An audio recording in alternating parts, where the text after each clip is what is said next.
Assalamualaikum warahmatullahi wabarakatuh. Bayangkan sebuah keadaan di mana kamu tidak lagi mengejar ketenangan, karena ketenangan itu sudah tinggal, berdenyut pelan di dalam dadamu.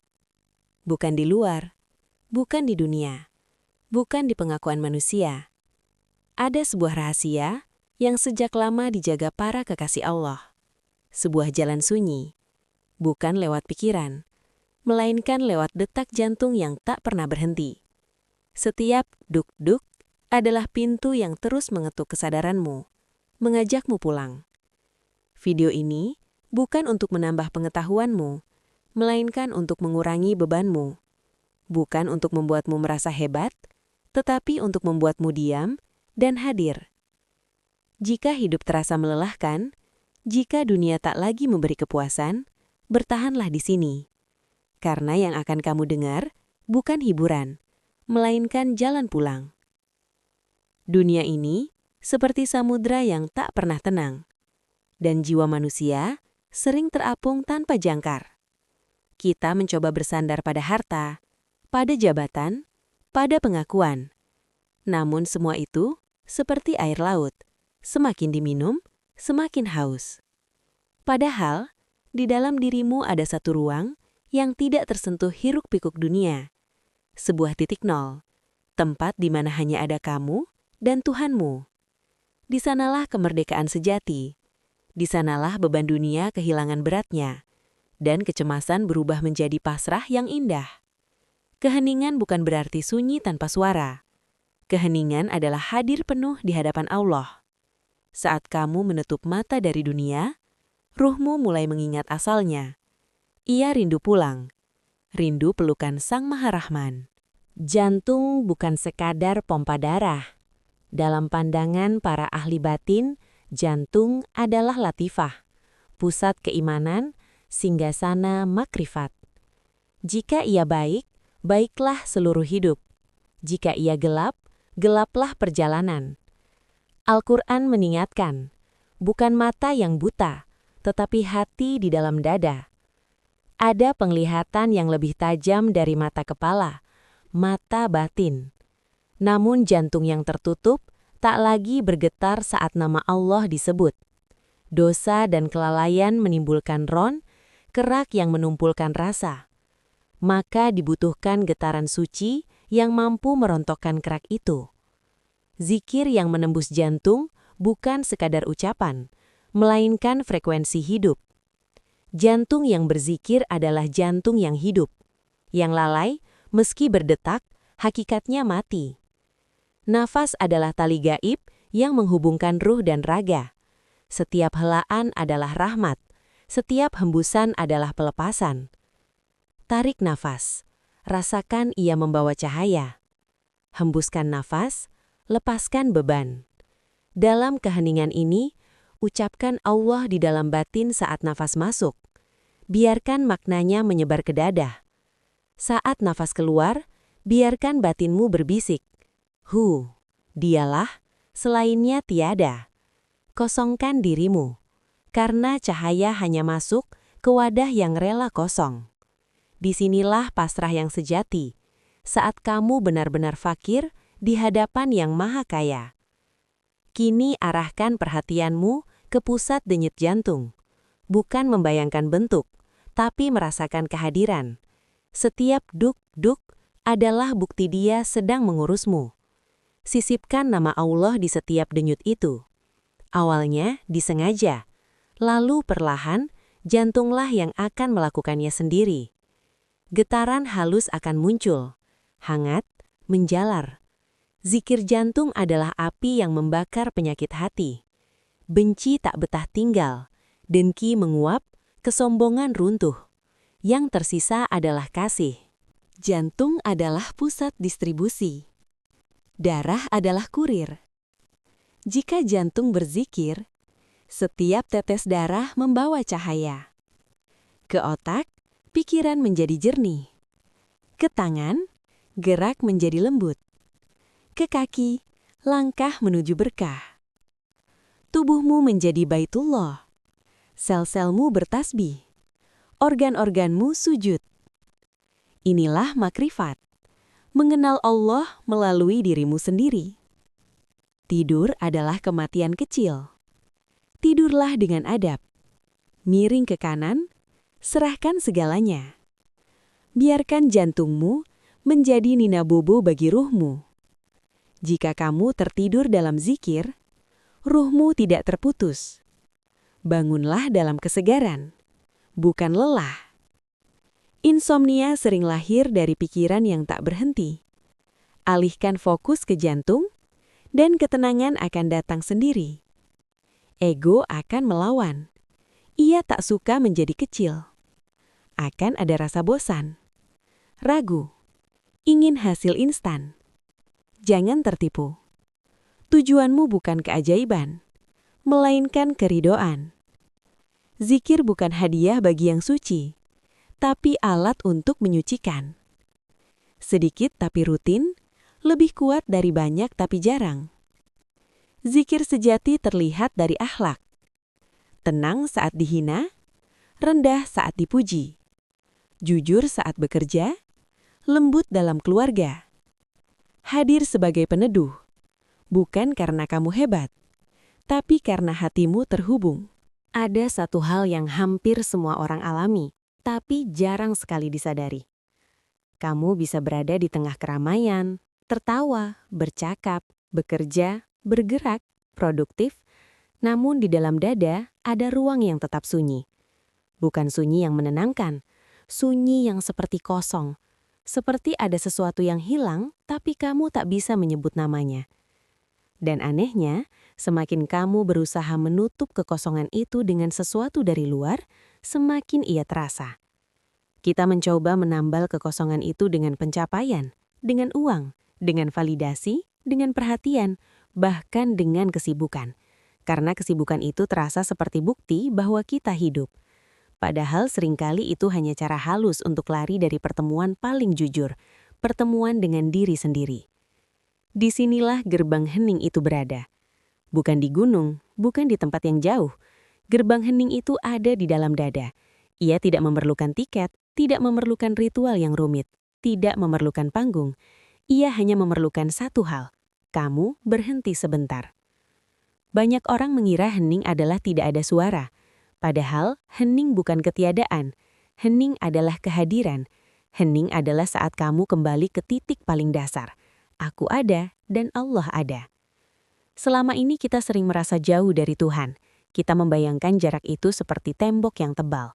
Seolah-olah untuk mendekat, kamu perlu menjadi orang lain. Lebih suci, lebih alim, lebih layak. Padahal tembok itu sering bukan tembok dosa saja. Tembok itu tembok pikiran yang tak pernah diam. Pikiran tentang nanti, pikiran tentang kemarin, pikiran tentang aku harus begini dan aku kurang begitu. Saat pikiran berisik, hati tidak punya ruang untuk merasakan. Dan di titik inilah kamu perlu memahami sesuatu yang penting. Allah tidak sulit dijangkau, yang sulit adalah kita melepaskan genggaman kita sendiri.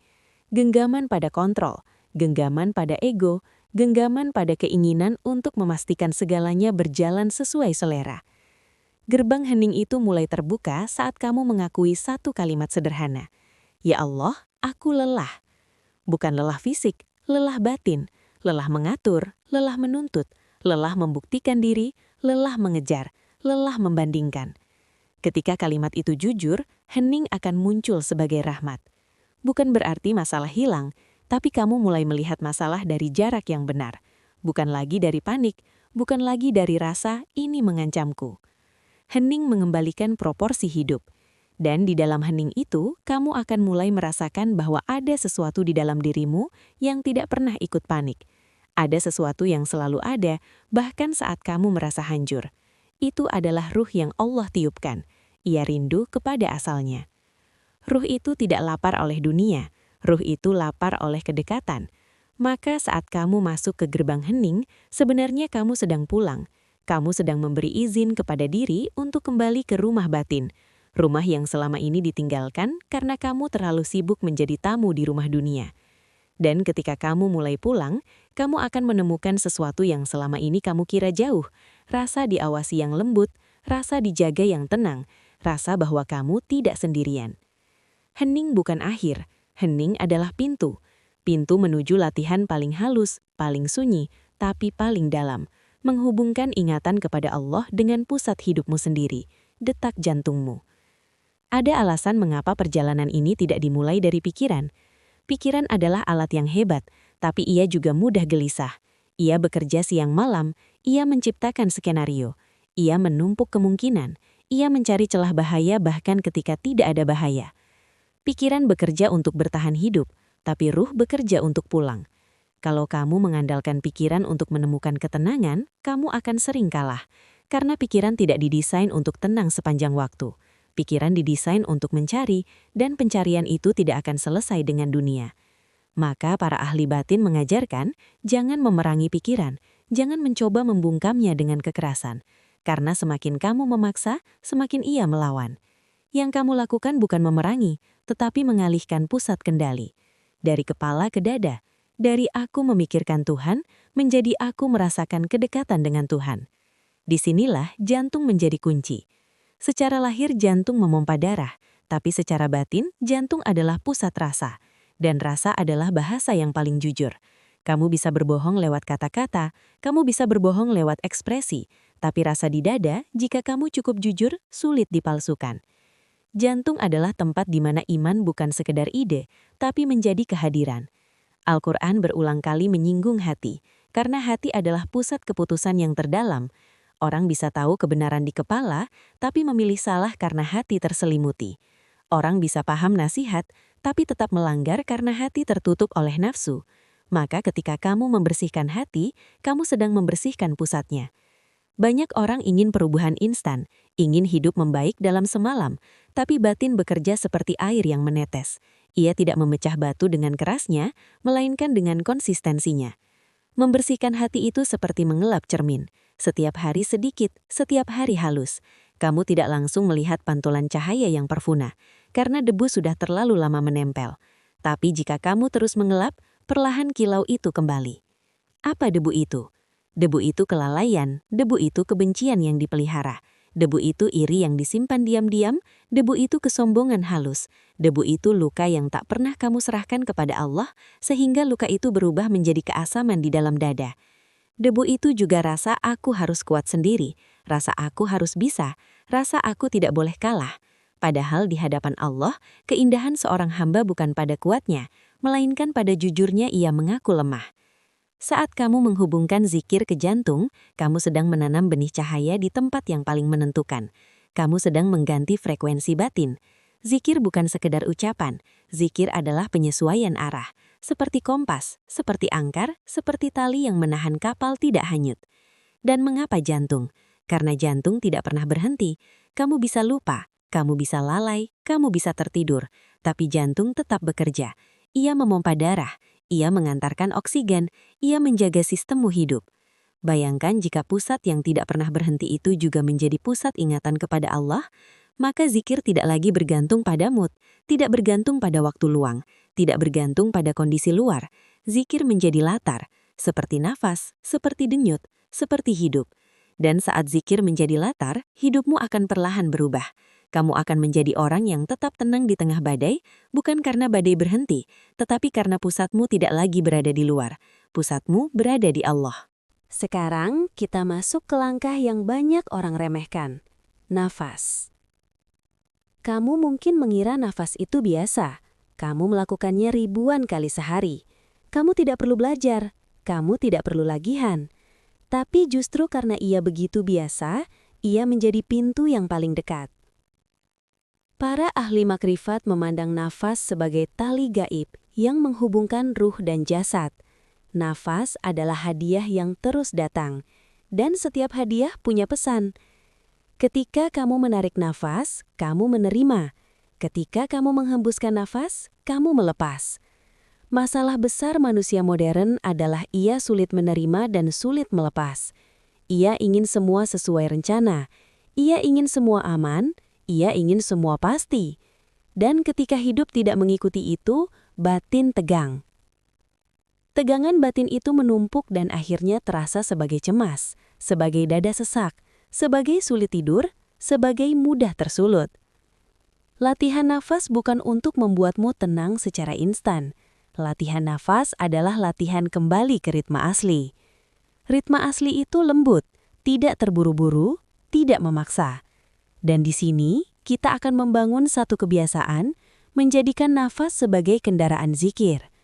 Bukan zikir yang ramai, bukan zikir yang membuatmu ingin terlihat, tapi zikir yang sunyi, yang hanya kamu dan Allah tahu. Ketika nafas masuk, bisikan Allah di dalam batin. Jangan keras, jangan dipaksa. Jangan seolah-olah kamu sedang menyebut nama dengan tenaga. Ini bukan perlombaan, ini pertemuan. Rasakan udara masuk, rasakan dada mengembang. Bayangkan nafas itu membawa cahaya, bukan cahaya fisik, tapi cahaya makna, aku hidup karena engkau. Ketika nafas keluar, bisikan hu di dalam batin. Hu adalah isyarat dia. Di sini, kamu sedang melatih hati untuk menatap satu arah, bukan menatap banyak hal. Ketika nafas keluar, kamu melepas. Kamu melepas beban. Kamu melepas kontrol. Kamu melepas rencana yang membuatmu tebyang. Lalu kamu kembali. Apa yang paling sering mengganggu latihan ini? Pikiran. Pikiran akan datang membawa cerita. Cerita tentang kerjaan. Cerita tentang orang lain. Cerita tentang masa lalu. Cerita tentang ketakutan. Di titik ini, jangan marah pada pikiran. Marah hanya membuat batin tambah tegang. Anggap pikiran itu seperti awan. Ia lewat. Kamu tidak perlu mengejarnya. Kamu tidak perlu meladeninya. Kamu hanya kembali ke nafas. Kembali ke Allah saat masuk. Kembali ke hu saat keluar. Dan jangan kecewa kalau di awal kamu sering terlepas. Justru disitulah latihan.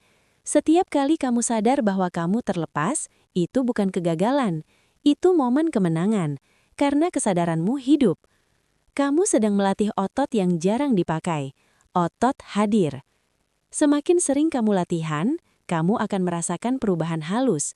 Nafas menjadi lebih dalam, dada lebih lapang, rasa sesak berkurang, dan yang paling penting, kamu merasakan ada ruang di dalam dirimu. Ruang itu bukan ruang kosong. Ruang itu ruang untuk Allah hadir dalam kesadaranmu.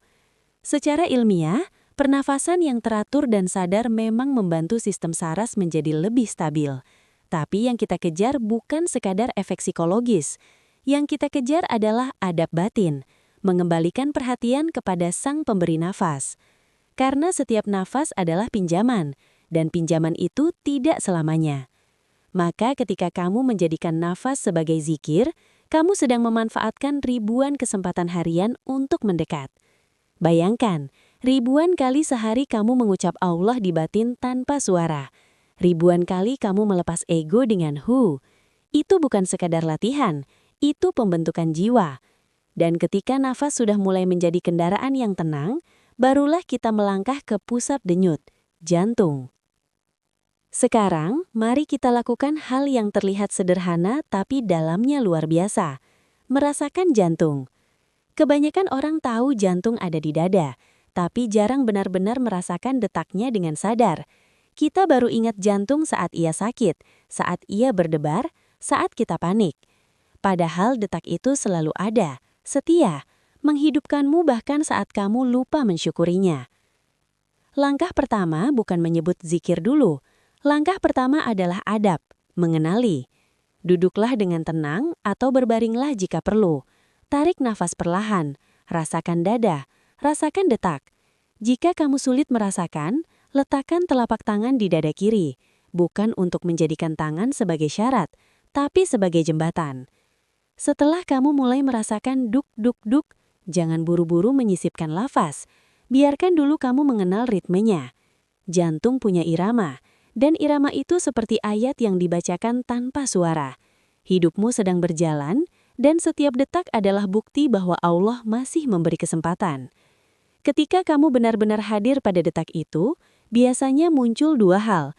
Yang pertama, rasa haru, karena kamu sadar betapa rapuhnya hidup. Satu detak berhenti, selesai drama dunia. Yang kedua, rasa tenang, karena kamu sadar ada sistem yang Allah urus tanpa kamu kendalikan. Kamu tidak perlu memompa darahmu. Kamu tidak perlu memerintah sel-selmu bekerja. Allah mengurusnya. Ini mengajarkan satu pelajaran batin. Kalau Allah mampu mengurus hal-hal yang kamu tidak sadar, mengapa kamu mengira kamu harus mengurus semuanya sendirian? Setelah kamu mengenal irama, barulah kamu mulai menyisipkan nama Allah secara halus. Bukan pada setiap detak jika sulit. Mulai dari setiap 2 atau 3 detak. Jangan memaksa. Kamu bisa membatin Allah, lalu diam sejenak, lalu Allah lagi. Seiring waktu, kamu bisa menyelaraskan. Poin penting, ini bukan ritual untuk mengejar sensasi. Kalau kamu mengejar sensasi, ego masuk. Kalau ego masuk, latihan jadi tegang. Dan ketika latihan tegang, hati sulit lembut. Yang kita cari adalah kehadiran, kedekatan, keikhlasan. Jika muncul hangat, syukuri. Jika tidak muncul apa-apa, tetap syukuri. Karena inti zikir bukan rasa manis. Inti zikir adalah setia. Di titik ini, kamu akan mulai memahami mengapa para guru batin mengatakan zikir hati adalah zikir yang paling ditakuti setan. Karena zikir lisan bisa diinterupsi oleh riyah, bisa dipoles untuk dipuji. Tapi zikir hati tidak punya panggung, tidak punya penonton, tidak ada yang tahu kecuali kamu dan Allah. Maka ia melatih keikhlasan secara alami. Jika suatu hari kamu merasa latihan ini membuatmu ingin merasa lebih suci dari orang lain, itu tanda kamu perlu kembali ke dasar. Ini bukan status, ini tentang pulang. Jantung yang berzikir bukan berarti kamu jadi makhluk istimewa. Justru seharusnya membuatmu makin rendah. Karena kamu sadar betapa sering kamu lupa, tapi Allah tetap memberi detak.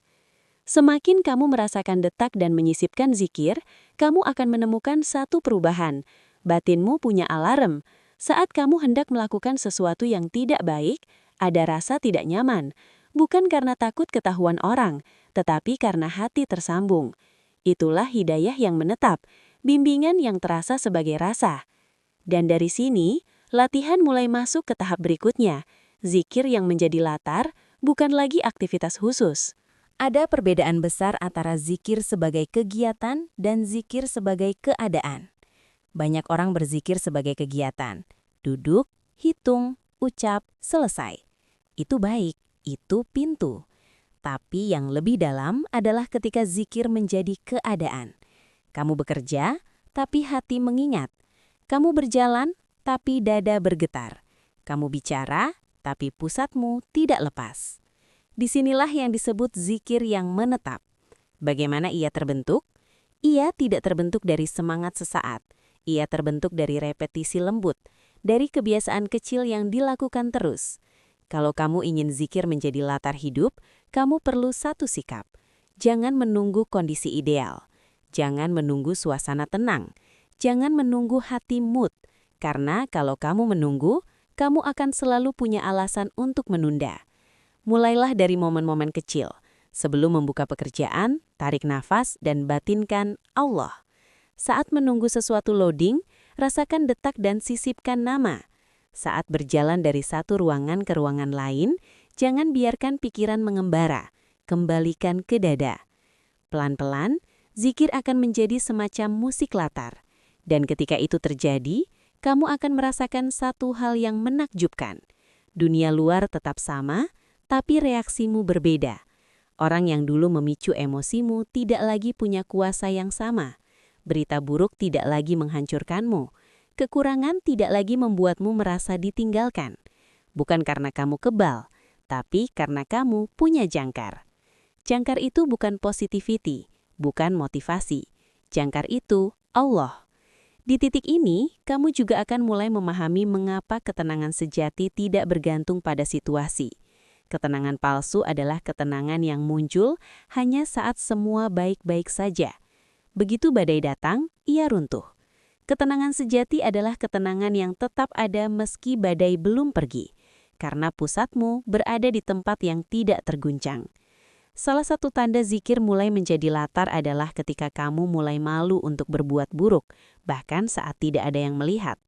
Bukan malu kepada manusia, malu kepada Allah yang begitu dekat. Rasa diawasi yang lembut itu bukan tekanan, justru ia penjagaan. Dan penjagaan itu membuat hidupmu lebih bersih, lebih ringan. Namun, di tahap ini juga ujian halus muncul. Kamu bisa merasa, aku sudah sampai. itulah jebakan. Jika kamu merasa sudah sampai, kamu berhenti berjalan. Dan ketika kamu berhenti berjalan, kelalaian masuk pelan-pelan. Maka sikap yang benar adalah, semakin kamu merasakan kedekatan, semakin kamu merasa butuh. Semakin kamu diberi rasa manis, semakin kamu takut kehilangan adab. Karena rasa manis bukan milikmu, ia titipan. Disinilah latihan zikir perlu diseimbangkan dengan satu hal, penyucian niat dan pengawasan ego. Dan itu membawa kita ke blok berikutnya, menghadapi bisikan ego yang paling licin. Ego jarang datang dengan wajah yang jelas. Ia tidak selalu berkata, aku sombong. Ia tidak selalu berkata, aku mau dipuji. Ego sering datang dengan pakaian yang tampak baik. Ia berkata, aku ingin jadi orang yang lebih dekat. Tapi di balik itu, kadang ada keinginan agar aku terlihat lebih baik dari yang lain. Ia berkata, aku ingin zikir ini berhasil. Tapi di balik itu kadang ada ambisi, agar aku mendapatkan pengalaman spiritual yang wow.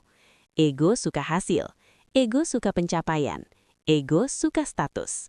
Sementara zikir hati menuntut sebaliknya, ketiadaan diri. Karena inti dari kedekatan adalah, kamu merendah bukan meninggi. Maka wajar jika di perjalanan ini kamu akan mengalami beberapa fase. Fase pertama, semangat.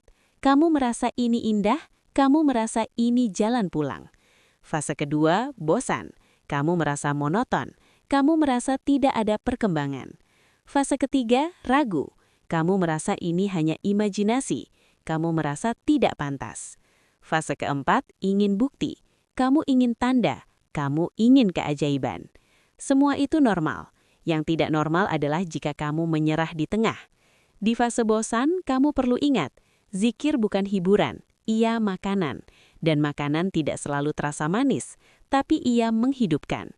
Di fase ragu, kamu perlu ingat, setan tidak perlu menggoda orang yang sudah jauh, ia menggoda orang yang sedang mendekat. Di fase ingin bukti, kamu perlu kembali ke niat. Tujuan kita Allah bukan karomah. Jika Allah memberi pengalaman manis, syukuri tanpa menuntut. Jika Allah tidak memberi, syukuri tanpa kecewa. Karena yang paling berbahaya adalah ketika kamu menjadikan zikir sebagai alat untuk mendapatkan sesuatu, bukan sebagai pertemuan dengan Allah. Zikir bukan transaksi. Zikir adalah pernyataan cinta, dan cinta yang sejati tidak menghitung. Dalam fase ini, salah satu adab yang perlu dijaga adalah menyembunyikan latihanmu. Tidak perlu diumumkan, tidak perlu dipamerkan, tidak perlu dijadikan identitas. Biarkan ini menjadi rahasia antara kamu dan Allah, karena rahasia itu menjaga kemurnian. Ego juga bisa muncul lewat rasa putus asa. Aku terlalu kotor. Kalimat itu tampak rendah hati, tapi bisa jadi jebakan. Karena jika kamu percaya aku terlalu kotor, kamu berhenti berzikir. Padahal zikir itu sabun. Jangan menunggu suci untuk mengingat Allah. Ingat Allah agar kamu disucikan. Salah satu doa yang sering diulang para pencari adalah, Ya Allah, jangan Engkau biarkan hatiku berpaling setelah Engkau beri petunjuk. Doa itu mengandung dua hal, rasa takut dan rasa butuh. Dan rasa butuh inilah yang paling dicintai Allah, karena ia menandakan bahwa kamu tidak bersandar pada dirimu. Ketika kamu menang atas ego di tahap ini, kamu akan mulai melihat buah yang nyata, perubahan akhlak, bukan sekedar sensasi di dada. Dan itu kita masuk di blok berikutnya, manifestasi zikir dalam perilaku. Tasawuf sejati tidak berhenti di sajadah. Ia harus turun ke hidup. Kalau zikir jantung benar-benar menetap, ia akan terlihat, bukan dalam bentuk gaya religius, tapi dalam bentuk akhlak.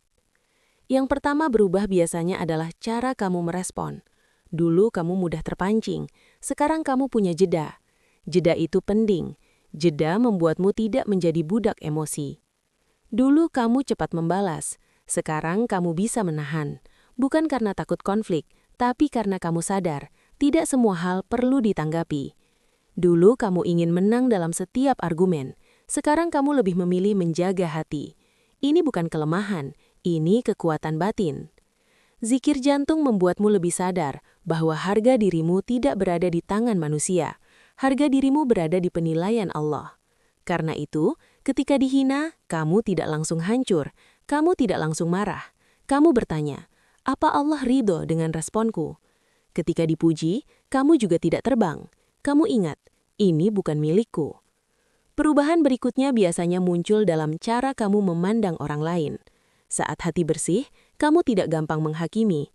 Kamu mulai melihat bahwa orang bertindak buruk sering karena luka, karena jahil, karena tidak punya cahaya. Ini tidak berarti kamu membenarkan dosa, tapi kamu berhenti membenci manusia. Kamu membenci perbuatannya, tapi kamu tetap mendoakan jiwanya. Di rumah, zikir jantung membuatmu lebih sabar. Kamu tidak lagi melihat pasangan sebagai sumber masalah, melainkan sebagai amanah. Kamu tidak lagi melihat anak sebagai beban, melainkan ladang. Sakinah bukan datang karena kondisi sempurna, tetapi karena ada satu hati yang stabil. Stabilitas itu menular. Kalau satu anggota keluarga menjadi tenang, rumah ikut tenang. Dalam pekerjaan, zikir jantung melahirkan rasa amanah. Kamu tidak merasa bebas curang karena kamu tidak merasa sendirian. Bahkan saat tidak ada manusia yang melihat, kamu tahu Allah melihat. Kamu jadi lebih jujur, lebih bersih, lebih ringan. Rasa cukup, qanaah, juga tumbuh. Kamu tidak lagi mudah iri, kamu mulai mensyukuri. Dan syukur itu bukan sekadar ucapan, syukur itu rasa damai saat menerima bagianmu. Kepedulian sosial pun biasanya menguat, karena ketika kamu merasakan betapa Allah memberi tanpa menghitung, kamu malu untuk menahan. Tanganmu lebih ringan untuk membantu, bukan karena ingin disebut baik, tapi karena hatimu tidak nyaman melihat orang menderita. Inilah buah yang paling meyakinkan, perubahan yang tidak dipaksa, tetapi mengalir dari dalam. Kalau latihan batin tidak membuat akhlak lebih lembut, biasanya ada yang salah pada niat. Biasanya ego menyusup. Maka ukuran keberhasilan bukan seberapa sering kamu merasakan getaran, tetapi seberapa sering kamu memaafkan, seberapa sering kamu menahan amarah, seberapa sering kamu menjaga lisan.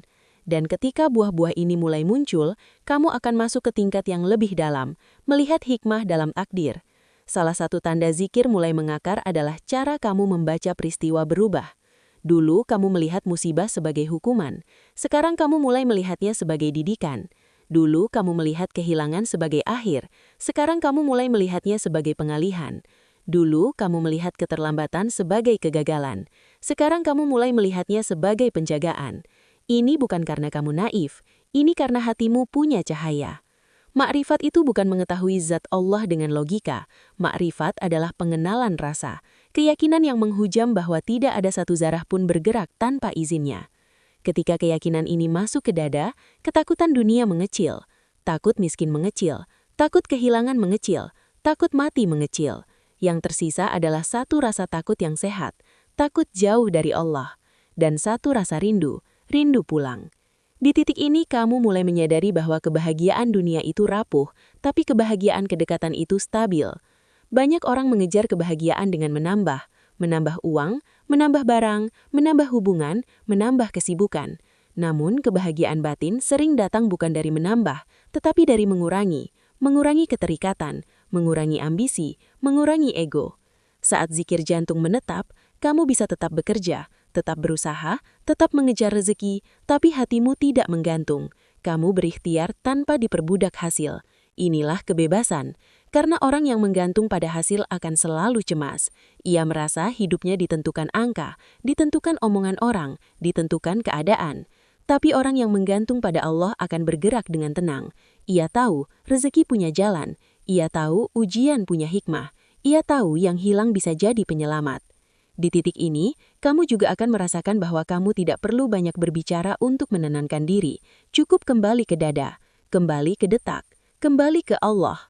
Seperti pulang ke rumah ketika badai di luar terlalu keras. Dan dari sini, kamu akan sampai ke satu puncak latihan yang banyak orang cari. Zikir yang terbawa sampai tidur, lalu bangun dalam keadaan hati masih mengingatnya. Tapi sebelum itu, kita perlu bahas tahap mematri zikir agar tidak gampang putus, melalui malam, melalui adab, dengan rutinitas yang sederhana. Tujuan akhirnya satu, husnul khotimah. Agar saat nafas terakhir tiba, jantungmu sedang menyebutnya. Dunia terlalu kecil untuk menjadi sandaran jiwa. Letakkan bahagiamu di tempat yang tidak bisa dicuri. Dan kini sahabatku, rahasia itu sudah di tanganmu. Bukan soal kapan jantungmu berzikir sendiri, tetapi sejauh mana kamu bersedia setia memanggilnya saat dunia melupakannya. Diamlah sejenak, dengarkan. Apakah kamu mulai mendengar getaran itu sekarang?